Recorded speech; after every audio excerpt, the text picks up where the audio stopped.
Let's just do it. Here we go.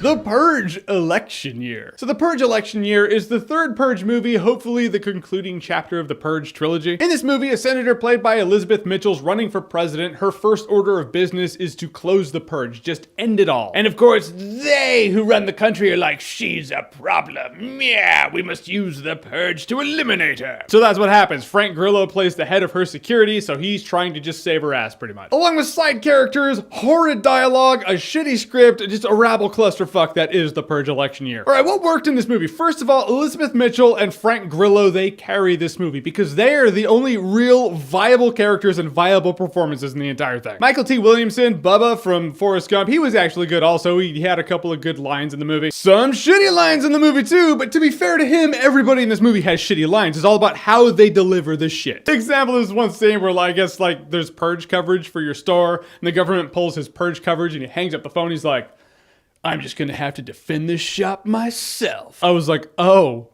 so this is what the dialogue is gonna be like. 80s cartoon, all right, now we're in for it. And that would work if the movie didn't try to have relevant social commentary on political and social issues. I'm not against a movie doing that. Certain movies should do that, but do you really think this nonsense is the canvas for that? And the acting, this is my favorite. I was looking forward to talking about the shitty acting in this movie. The two main characters aside, it's all the acting of porn, not remotely as enjoyable as porn. There's this one girl in the movie always has to look up like this because that's how crazy people look at people, like, I'm gonna kill you, bitch. I want my candy bar. What the fuck? And the bad guy in this movie has these tattoos that are straight up like the best Sharpie job I guess they could do. And his crew are wearing these patches like, ooh, swastika patch and a Confederate flag patch. And it's basically, they're like, we need to establish that these guys are bad news. Did I stress enough that the acting and dialogue is just horrendous in this movie? Because it's quite bad. People were laughing in the movie. In scenes that they shouldn't have been laughing,